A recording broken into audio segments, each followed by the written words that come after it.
Hi, aligned souls. Welcome to the Soul Revival podcast, where we have meaningful conversations to help you explore tools and healing methods that help you return to your soul self. Join us as we help you merge the ethereal and the material worlds, allowing you to live your most fulfilling and aligned life. I'm Lindsay Stanton, author, somatic practitioner, intuitive Reiki master, and grief coach. Hello, I am Autumn, a believer in miracles, intuitive guide, and psychic medium. We're your hosts and guides. We don't just talk healing, we live it. This is where soul meets strategy, spirit meets structure, and our highest selves take the mic. Welcome to the Soul Revival. We're so excited for today's guest. Autumn, I'm going to let you kick it off. All right, today we have Peter Kennedy on. We will let him tell us all about himself. But before we get started, we like to start every episode with a question. So, what aligns you most to your soul self? Man, that's a good question. For me, it's meditation and breath work. That is how I do it. I have to like quiet the voices in my head, so there's nothing but just me. And when I get quiet enough, then I can hear the true voice, which is my soul, which is spirit. So yeah, that's I have to do it every day. That's the only way I can do it.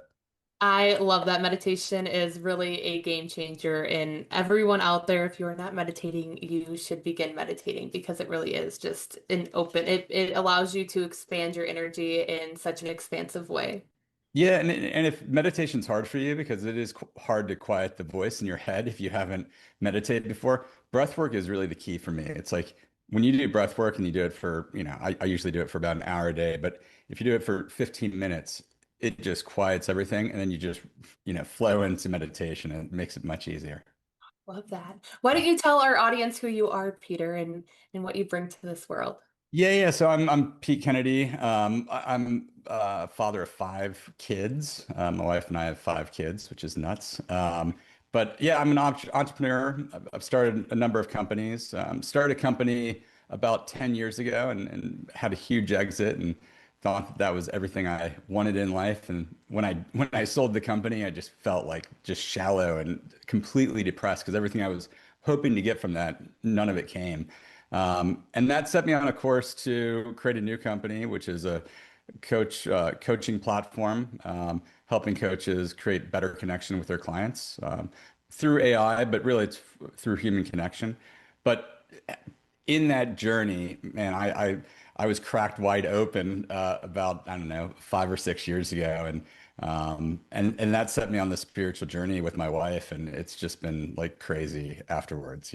Every day is just like this amazing experience where you're almost just like raw dogging it through life, right? Just like just experiencing everything it has to offer, and it's hard and fun and amazing and challenging, and yeah, that's what we do every day. Hi, loves. If you've been enjoying this podcast and it's added value to your life, we'd be so incredibly grateful if you'd consider supporting us with a small donation. Every contribution helps us create heartfelt conversations and sharing this space with you. Thank you. If you are feeling called to make a donation to the Soul Revival podcast, please scroll down to the show notes and click the link Support This Show to make your donation. Thank you so much. I love it. I love it. Can you speak to us a little bit about your kind of awakening journey and how you shifted your mindset? I love all the information, being able to read your bio and everything, and how you've kind of shifted yourself in from a fear-based mentality to a more evolved state. So can you talk to us a little bit about early days and what that process looked like for you? Yes. So I was deep in building this company, right? And it started as like this idea, and within 9 years we had offices all around the world, and we had on every continent. I mean, it was crazy, and there was so much of my identity tied into the success of this company. I needed it to happen for myself, for my family, and the bigger we got, the more I kind of lost myself, and control took over. Like I was just in full control. COVID happened, and my wife, who really never drank in her life, became a teacher to our children because schools were canceled. And she woke up one day and poured herself a screwdriver at like 8 o'clock in the morning. And that, ended up being like her happiest moment, during that COVID period. And within 6 months, she was just a raging alcoholic. And we have this thing in our relationship, whereas if one of us goes off the rails, the other one can hold up the white flag. And I did that. She went to rehab. It didn't work. And her therapist at the time was like, listen, I'm not helping you. You keep falling off the wagon. You need to go do Iboga down in Brazil. And Iboga, if you don't know what that is, it's called the Stern Father. It's a psychedelic that lasts 24 hours, and it is very powerful. And if you do it, you'll never drink again. I mean, it's amazing. I went down there just to support her. I was not going to do it. I was deep in control. I was like, there's no way I'm going to like release myself for 20. That sounds horrible. But I went down there and you have to prepare to do this medicine. I mean, it's so challenging. So 24 we did hours like a commitment. 24 hours. Brutal. I mean, it's brutal. And you're throwing up and it's not a pleasant experience. But you have to do some preparation. We did a Temescal, which is a sweat lodge, on like the second night, and that split me wide open. I had a spiritual experience during that experience, and then we did, and then I said, "Listen, I'll do the medicine," because I was so broken open. And at that moment, I really saw in Temescal, I had this vision. Everything disappeared. I was in there alone. And I saw this Native American walking on a horse up to me. And he basically looked at me and was just like, dude, fear is worse than death. And that's why I fear no death. And then he walked into me and I Wow. just embodied him. And I saw how fear and control had taken over my entire life. And by the end of that week, when I did the medicine, it just cracked me open. We have an exciting opportunity to share with you. Did you know inside the Soul Revival community, we have a giveaway? One lovely soul is gifted something sacred, a Reiki session, an intuitive reading, a powerful course, or even access into the community itself. This isn't just a giveaway. It's a soul blessing, a moment where healing meets divine timing. You'll feel the shift, you'll see the signs, and you'll know you're not alone anymore. Say yes to your intuition, your healing, your next chapter. Enter now at the link below in the show notes labeled Soul Revival Giveaway for your chance to win. Let's get back to today's episode. And that was the start. And then we've done a bunch of other stuff after that, but yeah, that was the moment That is that so, changed me. so powerful. It's so Yeah. interesting that I feel like everybody that ends up on this path of, more evolved consciousness, we've all been cracked open in some way or another. That's been a huge life transformation for us. For me, it was grief. My husband passed in 2020. And Yeah. that was like literally rocked my entire world. I hear everything you're saying because we ran a technology company that we were building together, and it is the rude awakening that you're not in control at all. That there's so much more than what us, as those I call myself a recovering type A person right now, but like there's so, no matter how we come to this path, once you're awake, once you see what this journey really is about, it just completely shifts everything and you really can't go back, and you wouldn't want to go back.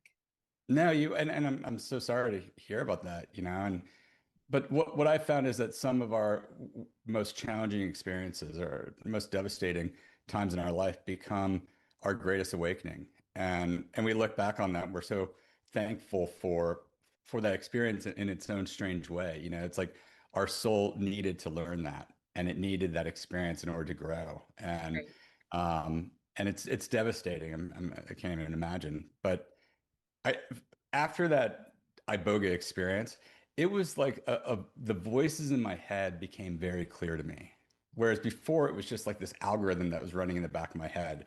And I didn't even know that the operating system was on. Right. And when I came back from Brazil, all I heard were the voices. And I was like, oh my God, the lunatics, they won't stop. And all it was just like, you're not working hard enough. Keep going, keep faster, harder. And I think that awakening for me was really just recognizing the algorithm that was running. And then my journey was like, okay, how can I separate myself from that? And how can I quiet those voices? And so, yeah. And then I went on retreat after retreat, did just very difficult, brutal things just to kind of like dampen those voices. And, you know, throughout the journey, I realized that you don't need to like, you know, brutalize yourself doing that. There's other ways to do it, but I was trying to be the monk on the mountain, it's just like, but once you're up there, it's like that's just another ego that you're fulfilling, it's like that's Yeah. kind of a silly game. Yeah. Yeah. Exactly. I think that psychedelics is such a sacred medicine, and it really does evolve you and expand you in such magical ways, but it definitely shows you it's you against you. Like you have these shadow aspects of yourself, and I feel like sometimes you're faced with them during those times of healing or on your retreats. But when you come out of them, it's like a whole new version of you. That's like your soul self that you've been searching for. It like releases all the conditioned parts of yourself and just allows you to just breathe. And so I'm really intrigued by your journey, and I would love to know more. Yeah, and psychedelics are not a silver bullet. It's like people go do it and they're like, "Oh my God, life is so different and changed." Well, a month later, you're gonna be back to where you were before. I don't care what medicine it is, you just will be. You have to do the work, and the work is not to go do another psychedelic. My greatest experiences were completely sober. My wife and I are sober now, but the greatest experiences were sober because they were so real. And psychedelics are a real experience, but I found that there, if you're deep in control, right, which I was, and I'm a control freak, complete control freak, psychedelics are a terrifying place for you because, every time I did a psychedelic, I would go into the hell realm, which is, this realm where, control is an illusion. And the more you fight it, the deeper you go. And really for me, my whole journey has been a journey of surrender, surrendering into the truth of who I am, right? The power I really have, and really just into source. And trusting that there is this universe that's guiding you. And when you're a control freak, you're like, a universe is what? Like, what are you talking about? But once you tap into that and you feel it, dude, it is so strong, and you just know that it's there for your best intention, and you can handle anything it gives you. But I yeah. think it's a relief too. Like once you tap into it, because I struggle with the same issues. I think once you tap into it, it's like, okay, well, I can release attachment to the outcome. I can show up as my best self. I can do the work in the best way possible. And I can now release attachment to the outcome. I realize I don't have control. A higher being, a higher, reason has the control and is going to make the outcome the way it's meant to be. And oftentimes that's so much better than we even envisioned. So there is a like a real beauty in that, being able to release the control.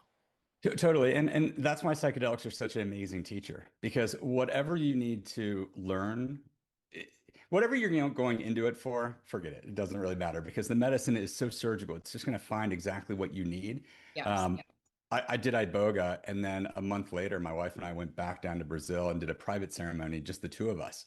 And I was terrified again. I was just like, oh my God, because if you take too much, it is a horrible experience, or can be. I mean, it's also beautiful. I mean, it's amazing.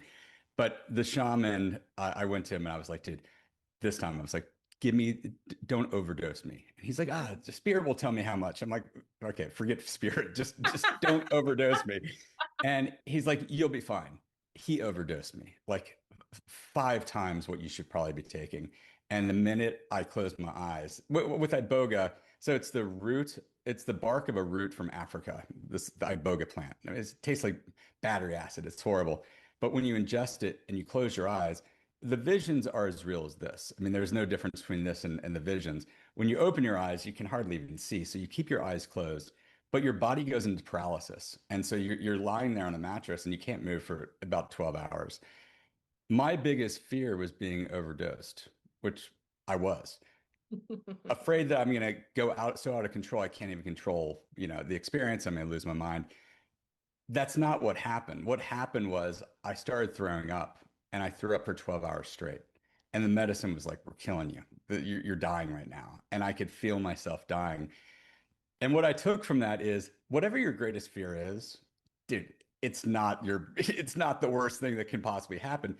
What Exactly. happened was even worse than what I could have imagined, you know? And so we spend so much time in fear thinking about the future, what's going to happen. You don't have a crystal ball. Believe me, whatever you think is going to be the worst thing, it probably not. Probably it's going to be even worse and more difficult for you, but you can handle it. And so, yeah, I mean, I had multiple of these experiences and everyone was different, but yeah, they're such great teachers. Yeah. Yeah, And 100%. we are not our thoughts. We are not our thoughts. I think that's a big awareness around it as well. Yes, we are not our thoughts. You know, our ego is so powerful. And for me, it's a process of constantly identifying my ego. It's not getting rid of your ego. I don't think you can. You're always going to have one, right? If you say I don't have an ego, that's just another ego saying I don't have an ego.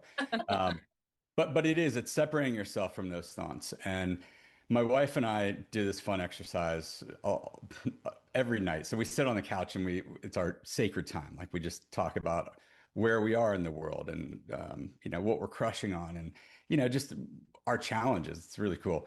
But we also say, what's the story in your head today that you wouldn't tell anyone? You know? Ooh, that. Yeah. And it's really those things where you're like, oh my God, I could never tell anyone that this is how I think, but we tell the story to each other. And what it does is it one separates us from that story, makes us realize, okay, it's not real. And it brings us like so much closer together because I understand that voice. That person inside of her head is not the person I know. And it's good to get to know that person because, you know, she's a complete lunatic, because mine is a complete lunatic. So yeah, it's I love that. I absolutely love that. That's a sacred space and that's a great question to ask because I think it's a way to release it as well. Instead of the next day thinking the same story over and over and over and wondering why you're having it, having that conversation is a way to release that story. And maybe the next day you have a completely different story, but it's not on that hamster wheel when you can release it. exactly. And if you ever do this with your spouse or your boyfriend, girlfriend, whatever, and if you're sitting there and you're like, "Oh, I would never tell anyone that," that's the one you tell. Because you have to be honest, because otherwise you're not, you know, that ego is taking over, you know, and it's about separating yourself from that story, that voice, because you know, my reality and your reality are not the same realities. We could have the exact same experience, but how you think and what you think about dictates, you know, your reality. And so, you know, it's kind of breaking that illusion of of the reality that you've created in your head. So, Oh, I And love that. also like the false identity and the mask that we wear. yes. Yes. Yes. I mean and to me that's if you're in a relationship, that's a great way to do that, right? Because they're gonna show you that mask that you're wearing in a really, you know, challenging way sometimes. But yeah, it was funny when I came back from Brazil and I started to hear the voices in my head and I saw the control that had just been ruling my life and the fear of failure, fear of my kids not succeeding, all these crazy things. You know, I went on this kind of path of trying to, you know, break my ego, break myself so I can break this part of me. I did a lot of IFS, which is internal family systems, and I Yeah. really connected with this part of me called the man, you know, and the man was this controlling side of me and really protecting this little boy. And I was trying to destroy the man instead of integrate him and really realize he's me. Dude, I tried to destroy him and I went on retreat after retreat trying to break myself. And that was a brutal experience for me, but you know, it made me realize that listen, these voices, these parts of you, they're just you know, and it's not about breaking them down and killing them. It's just about integrating them and be like, oh, there you are again. And loving them too. You know, he's there to protect that inner child and loving that part of yourself and just accepting all parts and integrating them together. Speaking of little inner child, I have a question and I feel like it's a perfect time to transition into it. Be sure to check out the show notes below to see if you're the winner of our giveaway. Reconnecting with your inner child played a pivotal role in transformation. How can other men begin to acknowledge and nurture that tender part of themselves? Yeah, very difficult, honestly. I think for guys, I read this book called The Remembering: A Journey Back to Self, and I talk about that experience that I had where I identified the man, and so many guys have reached out and just been like, I have the man, and a lot of women say I have the woman inside of me, that controlling side. And for me, I was always able to access drive and anger and all those different things. I wasn't able to access vulnerability and emotion. Like my wife for 20 years had never seen me cry, ever. And it wasn't until that experience in Brazil where I had to share in front of this group and I start crying in front of everyone. It was the first time she'd ever seen me cry. And that allowed me to start to tap into that vulnerable side of me. Now, when I started to do IFS, internal family systems, a huge somatic. I know, Lindsay, you're huge with somatic therapy.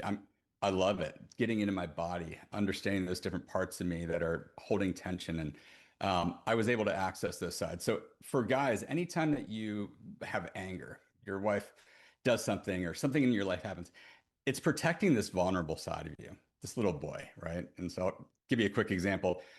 Say my wife, for example, overspends or something, and I'm like, oh, God, we're going to go bankrupt.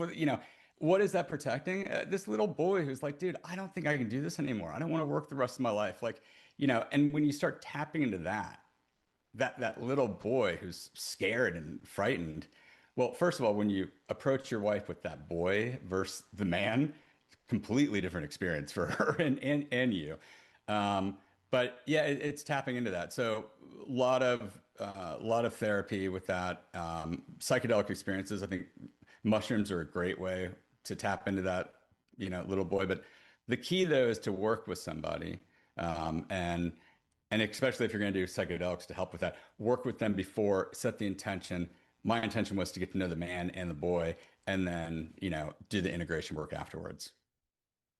Absolutely. The integration work is so important. And I was actually going to touch on this earlier, but we ended up going different directions when you were talking about kind of how you just, got taken totally in on the psychedelic journey. I really think, and, obviously your path was meant to happen the way it happened. But for those listening, I feel like if you can do the healing work, the foundational work before you do psychedelics, and then Okay. kind of bookend it and then have it be, what you come back to, and have, make sure that you have a path for integration. I feel like if you've got a good foundational toolbox of tools that help you on your healing journey, obviously somatics being a big part of that. Are you or someone going through a huge spiritual expansion? Are you looking for a safe space, a community to help you with that expansion, helping you learn new healing modalities, helping you to grow along your journey and connect you to spirit, the angels, your loved ones on the other side? Then we have an amazing offer for you.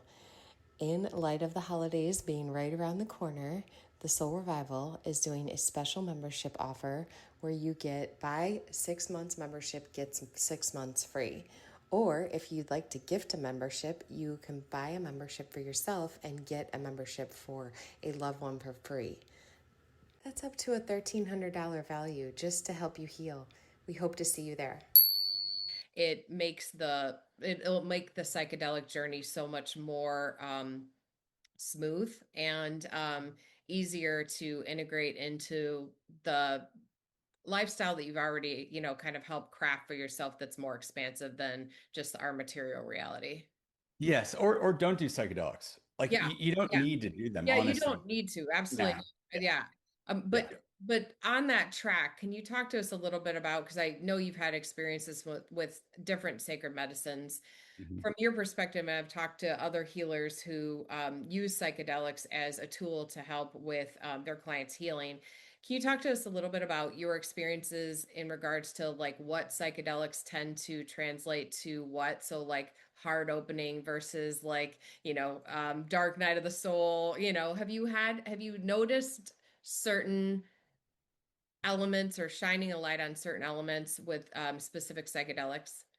Yes. I mean, first of all, like my experience on any medicine is not going to be your experience. It just Totally. isn't. Like, Yeah, absolutely. so, whenever people like, are like, okay, I'm thinking about ayahuasca, for example, and I'm going to go listen to interviews about people doing ayahuasca, it's not going to be your experience. Right. Whatever you need is going to be what you get. And it could be this amazing experience or it could be very challenging.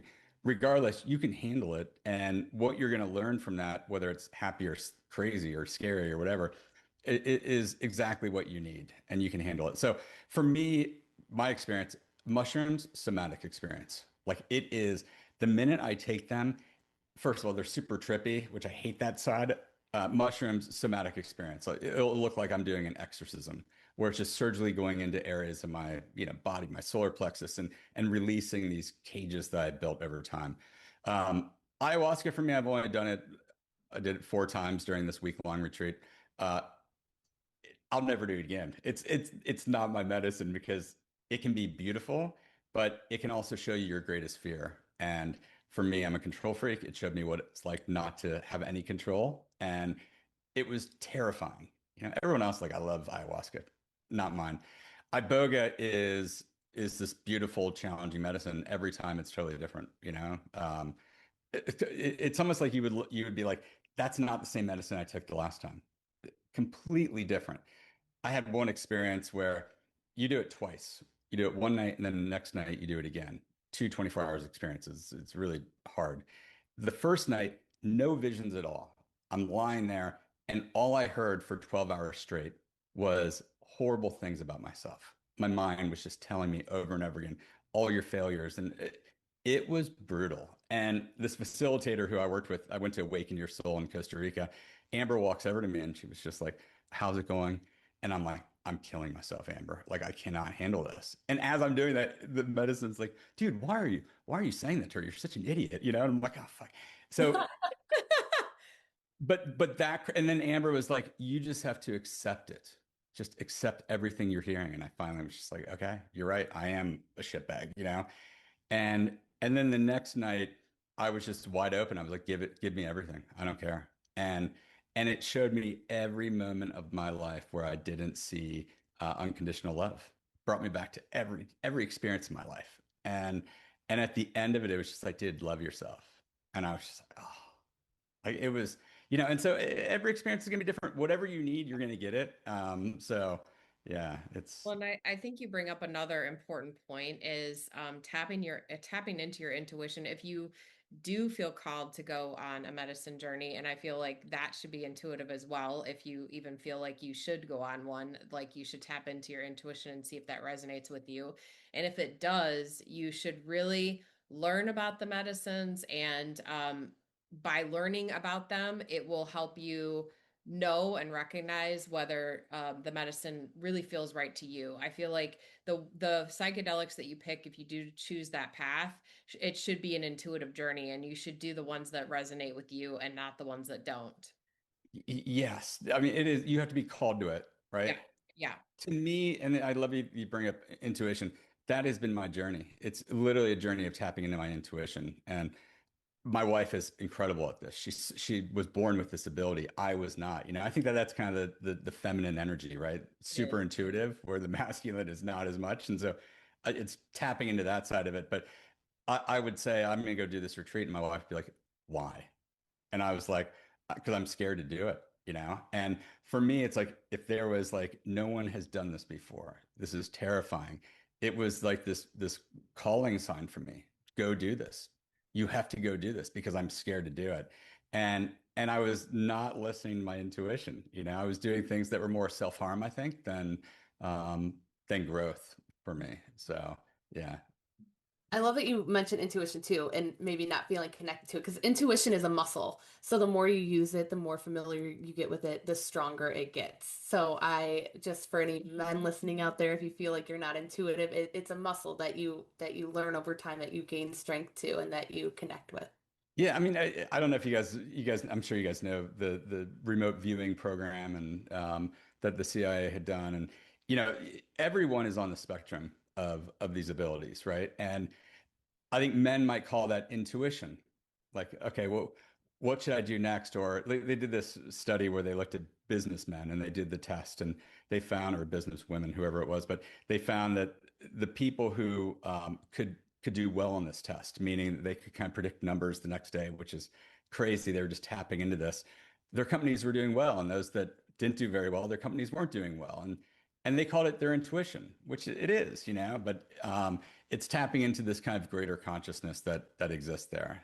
And I feel like we as a society, we're so individual, and our awareness is about a foot from our face, right? And so I am me and you are you. But if you just zoom out a little bit, like, then all you see is this house that I'm in. Well, zoom out even further, all you see is this earth, and then zoom out even further. And so the further we expand our awareness, I think that the greater you can start tapping into the consciousness that is just existing, because we're all the exact same thing. Like, I am you and you are me. We all come from the same stardust, and that's pretty much all it is.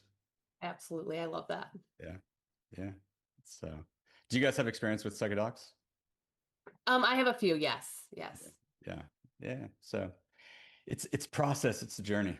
Yes. It is. It totally is. It helped me with my trauma. I know it helped my fiance with his addiction as well. So, I think that if you're feeling called to it, definitely research it, follow your heart.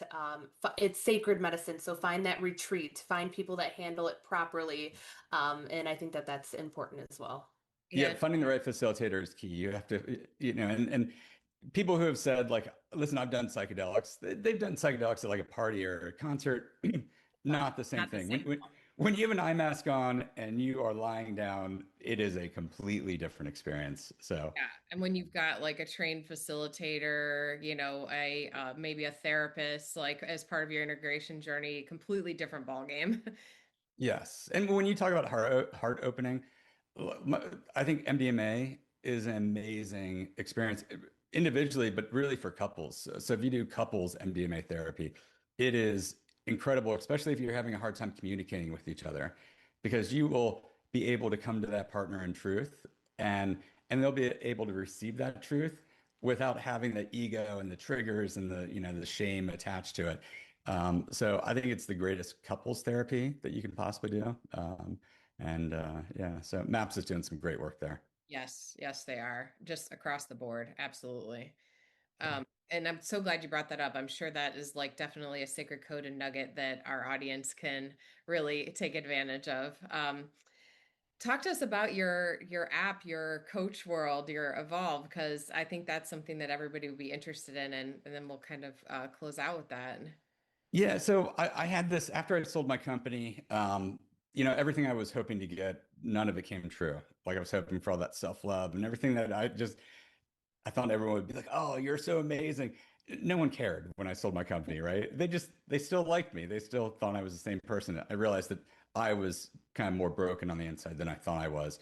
And right when that happened, my wife's uncle, who's a coach, appeared on my front doorstep. Hadn't seen him in years, and was like, "Dude, you're miserable." I'm like, "I'm miserable." And he said, "Do my 5-week course and then give me free business advice." And during that, we did meditation, breath work every day, twice a day. We journaled, but I journaled in AI, and it reflected back to me teachers from around the world. So I trained it. I'm into Buddhism, and I love Kabbalah and all these different things. And so it reflected back to me based off of those teachings. And at the end of that period, he was like, "Okay, let's start this company. Let's build this into an app." And I'm like, "No, that's not an app. I mean, you can do that through GPT right now. It's not interesting." But I was like, "But I need a platform to support me between sessions, because I work with coaches and therapists all the time. And I have this amazing experience. Then I go and live my life, and they're like, 'What happened this week?' I'm like, "Well, everything happened." Like, "What do you mean? I have 5 kids, 3 dogs." It's like, company, everything happened. I need an app to support me. And on the coaching side, I mean, imagine if everything that I input, whether it's a journal or a reflection or whatever, goes in this knowledge graph about me, and then feeds that back to the coach or the therapist. And then now the knowledge graph knows all these things about me as the client, and it can recommend to the coach different pieces of content to support me on my mission. I mean, that's the amazing thing about AI, is that I love podcasts. Well, instead of the coach or therapist finding a podcast specifically for me, take everything it knows about me and then build a podcast and then deliver that back to me to support my growth, right? And so it's a way to customize the content. It's the way to personalize it. And so we're building a deeper connection between coaches and therapists and their clients. So yeah, Very it's fun. powerful. Yeah, it's cool. We're doing it totally differently. I mean, as a company, we do breathwork and meditation 3 times a week together. We invite our friends and family and customers to join in. And then we do check-ins where we sit around as a group and we give prompts every week. But people check in and they talk about their real life. And no one tries to correct it or help them. They just let it hang and then it just is silent. And, we go on retreats where people are having emotional experiences and it's a beautiful where it's all about personal growth within our company, which is great. So yeah, that's Love it. it. See what happens. See where Yeah. spirit takes us. Yeah, exactly. We'll be watching along your journey and we'll definitely drop a link to your site on the show notes. Is there anywhere else that people should try to find you? Yeah, so I'm on Instagram and Facebook and TikTok, but yeah, my website's called evolveweird.com, and I wrote a book called The Remembering Journey Back to Self, and it's about my story and the lessons I've learned. And Evolve Weird is my website because transformation, you never know what's going to happen, and when you look back, you're like, dude, that's so weird. And so, and my company is called Evolve Well. And so it's like this dueling sides of the experience. Yeah. So check it out. Awesome. Well, I'll be sure to link everything in the show notes. It was so nice to meet you, Pete, and all of your experience and your stories. It was really nice to have you on. Yeah. Thanks for having me. It was Yes, great. thank you for sharing your journey and your perspective with us today. Yeah. Good to see you too. If today's words stirred something in you, that's no coincidence. Your soul is speaking and it's ready to be heard. If you resonated with today's episode, Spirit is cheering you on, encouraging you. Start choosing yourself again. Start saying yes to your healing and join our sacred community over at www.thesoulrevival.com. Because healing is better when we do it together. If you love this episode, be sure to hit follow, leave a review, and share this with someone who's ready to return to their soul self. Thank you, Aligned Souls.